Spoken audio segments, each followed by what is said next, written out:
एक आदमी बहुत गरीब परिवार से था। वह बहुत दिनों से नौकरी की तलाश कर रहा था, लेकिन उसे अपने शहर में नौकरी नहीं मिल पा रही थी। ऐसे में उसने दूसरे शहर में नौकरी तलाश करने का फैसला किया। उसने अगले ही दिन ट्रेन पकड़ी और दूसरे शहर की तरफ निकल गया। उसकी मां ने एक टिफिन में रोटियां रख दी थी। वह आदमी इतना गरीब था कि उसके घर में सब्जी नहीं बनती थी, क्योंकि सब्जियों के लिए पैसे नहीं थे। ऐसे में बस उसकी मां ने रोटियां ही बनाई थी और उसको टिफिन में रख दी थी। जब उसका आधा सफर तय हो गया तो उसे भूख लगी। उसने टिफिन निकाला और रोटियां खाने लगा।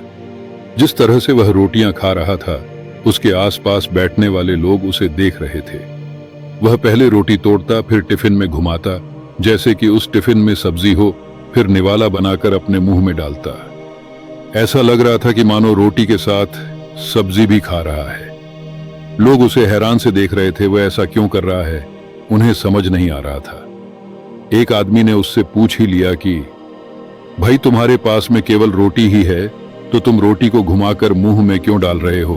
उस आदमी ने जवाब दिया कि हाँ, मेरे पास केवल रोटी ही है, लेकिन इस खाली टिफिन में रोटी घुमाकर मैं ये सोचकर खा रहा हूं कि मैं रोटी के साथ अचार भी खा रहा हूं। दूसरे व्यक्ति ने पूछा, क्या इससे उसे अचार का स्वाद आता है?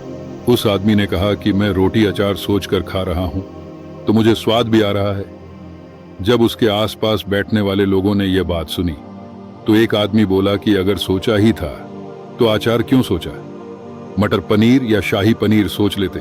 इस तरह तुम उन सब्जियों का भी मजा ले पाते। तो दोस्तों, इससे हमें यह सीख मिलती है, बड़ा सोचो, तभी सफलता बड़ी होगी। अगर आदमी के सपने बड़े होंगे, तभी सफलता भी बड़ी होगी। जिंदगी में अगर कुछ बड़ा करना है तो आदमी को अपनी सोच बड़ी रखनी चाहिए। अगर आदमी के सपने बड़े होंगे, तभी सफलता भी बड़ी मिलेगी।